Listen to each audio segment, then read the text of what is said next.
नमो नमः. आज आपण श्री सिद्धांत शिखामणीतील निर्देह आगमस्थल पाहणार आहोत. देहिनो अपि परमात्मत्व भाविनो निरहंकृते निरस्त देह धर्मस्य निर्देहागम उच्यते. अहंकार शून्य होऊन परमात्म भाव प्राप्त करून घेतलेले शिवयोगी स्थूल आदी देहधर्माचा त्याग केल्यामुळे देहधारी असले तरी त्यांना निर्देह स्थिती प्राप्त होते, म्हणून त्यांना निर्देहागम असे संबोधले जाते. गलिते ममता हंते संसार भ्रमकारणे पराहंतां प्रविष्टस्य कुतो देह कुतो रती.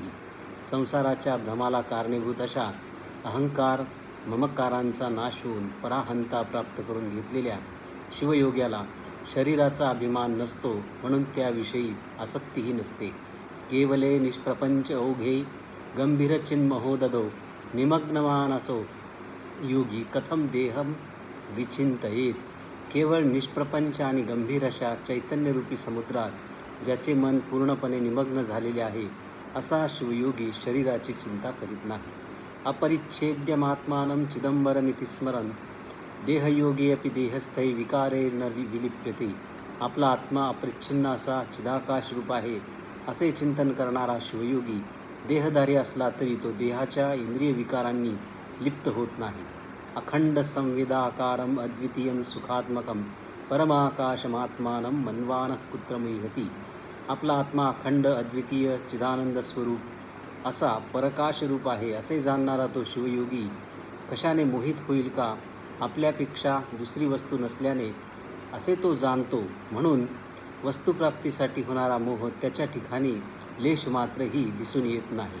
उपाधी विहिता भेदा दृश्यन्ते चैक वस्तुनी इति यस्य मतिः सोयम कथम देहमितो भवेत. आकाश अखंड असले तरी ते जसे घटादी उपाधीमुळे घटाकाश मठाकाश अशा परिच्छिन्नतेला कारण होते, तसे अखंड चिदाकाश देहादी उपाधीमुळे भिन्न भिन्न व्यवहाराला कारणीभूत होते. असा बोध असणारा शिवयोगी परिच्छिन्न देहधारी कसा होईल? अर्थात तो तसा होणार नाही. भेदबुद्धी समस्तानां परिच्छेदस्य कारणम अभेदबुद्धो जातायां परिच्छेदस्य का कथा. घटाकाश मठाकाश असा भेदव्यवहार केवळ औपाधिक असतो, तो वास्तविक नाही असे ज्ञान झाल्यावर चराचर प्रपंच परमात्म्यापेक्षा भिन्न असलेला दिसत असला तरी केवळ मायेच्या प्रभावाने हा भेद खरा नाही अशी अद्वैत बुद्धी जेव्हा निर्माण होते, तेव्हा द्वैत भावनेची लेशमात्रही त्या ठिकाणी शंका उरत नाही. शिवोहमिति यस्यास्ति भावना सर्वगामिनी तस्य देहेन संबंधः कथम स्यात्